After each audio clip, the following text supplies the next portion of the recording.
पहले journal principle of management में है division of labour, division of work, sorry. Work का मतलब है स्पेशलाइजेशन, मतलब right person at right job. जो जिस काम के लिए स्पेशलाइज्ड है उसे उसी काम को देना, उसके अलावा कोई काम नहीं देना। ठीक है, क्योंकि हम जो फॉर एग्जाम्पल मैं राइटिंग में अच्छी हूँ, अगर मुझे स्पीकिंग में डाल दिया जाएगा तो मैं अच्छे से परफॉर्म नहीं कर पाऊंगी। Okay. Parity between authority and responsibility, मतलब पैरिटी मतलब एक लाइन में होनी चाहिए, दोनों एक साथ चलनी चाहिए। फॉर एग्जाम्पल अगर आपके पास अथॉरिटी है कि आपने ये काम करवाना है, तो आपकी रिस्पॉन्सिबिलिटी भी बनती है कि अगर काम नहीं हुआ तो फिर डांट भी आपको ही पड़ेगी। फॉर एग्जाम्पल मैं कहती हूँ, फॉर एग्जाम्पल मैं बोलती हूँ शिवानी ने क्लासरूम को डेकोरेट करवाना है और वो अपने स्टूडेंट्स की मतलब नीचे अपने फ्रेंड्स वगैरह की हेल्प ले सकती है। अब अगर काम नहीं होगा तो मैं शिवानी को ही डांटूंगी, जो शिवानी ने जिसको आगे फर्दर काम दिया उसको नहीं डांटूंगी। सो अथॉरिटी मतलब अगर आपके पास राइट है उसके साथ साथ ड्यूटीज भी है, ऑब्लिगेशंस भी है। डिसिप्लिन, डिसिप्लिन मीन्स कि हमने रूल्स रेगुलेशंस को फॉलो करना है, ये नहीं हम रूल्स रेगुलेशंस को फॉलो ना करें।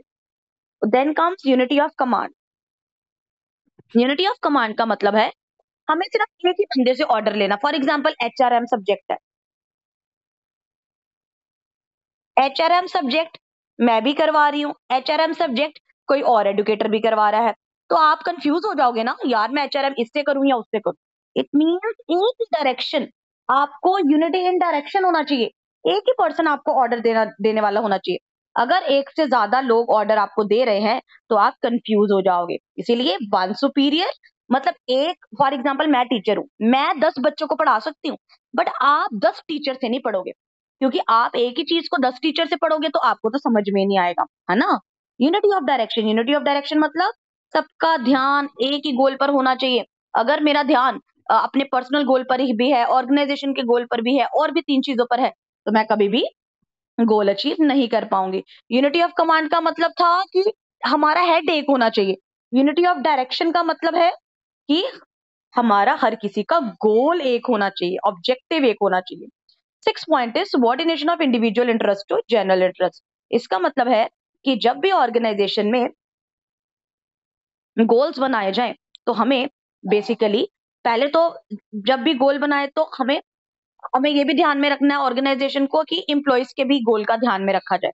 बट जब इम्प्लॉय को एक बार पता लग गया है कि हमने इस गोल को अचीव करना है तो वो सेल्फिश नहीं होगा। अभी जब मैं बोलूंगी तब कोई बीच में नहीं बोलेगा, ओके। तो subordination of individual interest to general interest का क्या मतलब है कि जब हमारा बेसिकली अगर हमें जनरल इंटरेस्ट के बारे में ही सोचना है, हमें अपने बारे में नहीं सोचना, ऑर्गेनाइजेशन के बारे में ओवरऑल सोचना है, एज अ होल सोचना है। अगर हम ऑर्गेनाइजेशन के बारे में ओवरऑल नहीं सोचेंगे तब मतलब वो खराब होगा।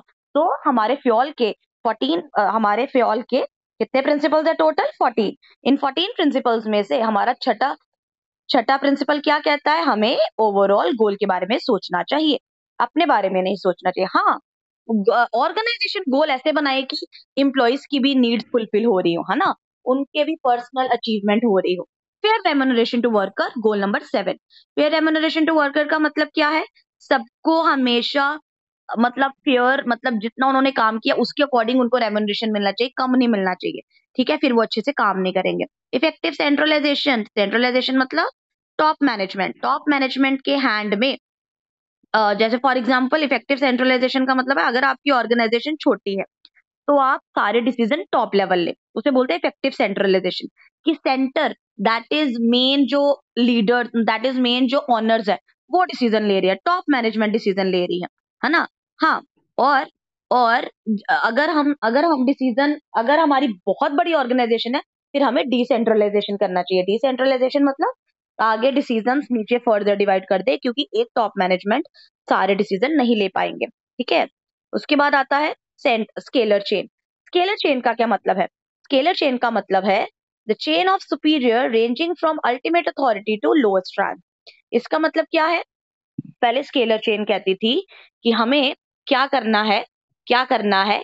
अगर आप ये ट्रायंगल देख रहे हैं यहाँ पर बनी हुई है, इसका क्या मतलब है? ABCDEF LMNOP। इसका मतलब है अगर F को P से बात करनी है तो F को पहले E के पास जाना पड़ेगा, E को D से, D को C से, C को B से, B को A से, फिर P को O से, O को N से, N को M से और M को L से और L को A से परमिशन लेनी पड़ेगी। जब आप इतने ज्यादा परमिशंस लोगे फिर जाकर FP से बात कर पाएगा। लेकिन स्केलर चेन की कमी को समझा गैंग प्लैंक ने। गैंग प्लैंक कहता है अगर F सीधा E से परमिशन ले और P सीधा O से परमिशन ले तो वो आपस में सीधा F और P आपस में बात कर सकते हैं और आपस में कम्युनिकेट कर सकते हैं। इससे हमें इतना लंबा ग्राफ पूरा इतने लंबे चेन को फॉलो नहीं करना पड़ेगा।